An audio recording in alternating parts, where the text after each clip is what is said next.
Hello there and welcome along. Today's rose review is actually a rose that's a little bit of a throwback. Bred and introduced by David Austin Roses in 1997. The reason why I'm covering this particular rose for you is I know there is a real thirst, a real hunger out there for a deep red, crimson or very, very deep pink rose. So the rose we're going to be talking to you about today is actually Sophie's rose. Bred and introduced by David Austin Roses in 1997. This one is actually named after Wendy Fisher's daughter, who set up the Dyslexia Institute in 1972. So a really, really important keystone in education.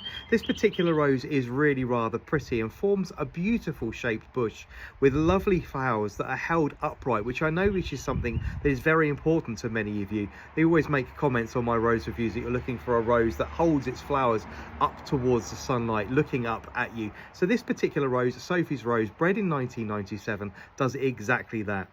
The foliage is incredibly wide and broad. I'm going to pick a piece off for you now. It is almost opaque in its formation. You can almost see through it, seeing the veins there. There's plenty of texture, texture to it. It's almost crinkly and very, very tough to the touch. But I say, you can see the veins almost marble through it in the sunlight, forming a shrub around 3.5 feet tall and around 3.5 feet wide.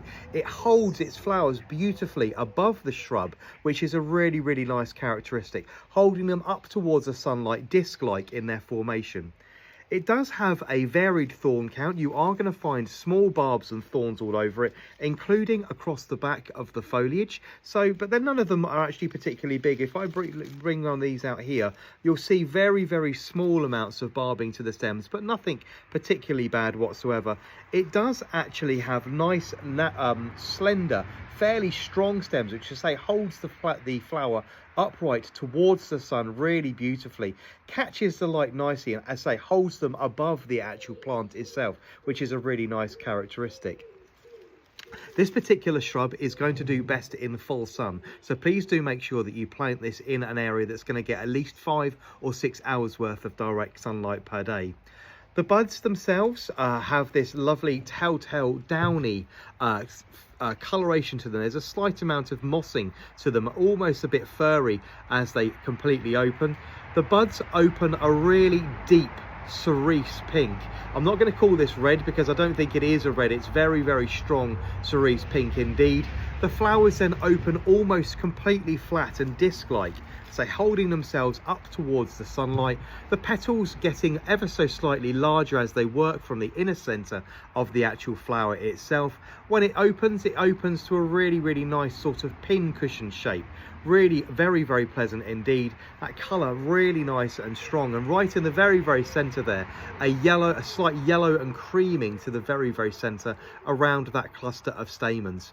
Fragrance wise, unfortunately, I have to report that this one has absolutely no fragrance for me whatsoever. I mean, if you blind tested me and asked me if I could tell whether I was actually smelling a flower, the answer to that would probably be no. So this one is going to receive a 1 on the fragrance rating. But this is Sophie's rose from David Austin Roses, bred in 1997. A really, really attractive shrub, I say, reaching 3.5 to 3.5 feet tall, 3.5 to 3.5 feet wide. It's a free flowering shrub, producing flowers all the way from the beginning of June all the way through to the very, very back end of September. The repeat on this one is particularly good. This one is already sending up lots and lots of flowers, so really nice telltale sign that the repeat is coming up from the sides of the flowers well before they've even opened, let alone been dead-headed. So the repeat is particularly good. I have a feeling, I haven't seen this one in the autumn, but I have a feeling this one might be capable of producing fairly decent hips. You can see from the back of this particular flower here the swelling that's already behind it, meaning that hopefully once this flower is pollinated, hopefully it might actually create decent hips, but only time will tell with this one as I move through into the autumn and winter season with this particular one.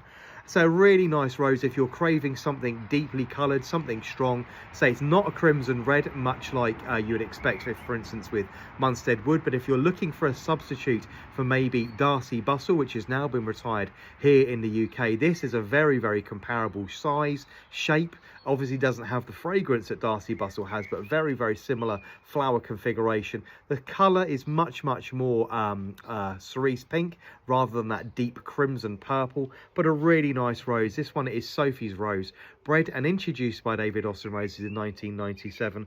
A really good rose if you're looking for something deep, strong and meaningful. This one cuts quite nicely as well, and when brought into the house lasts about 4 to 5 days in a vase, so really quite respectable as well. I hope you've enjoyed today's review. Don't forget to like, follow and share, and leave me a comment in the captions below. I'll see you all again soon. Take care now. Bye bye.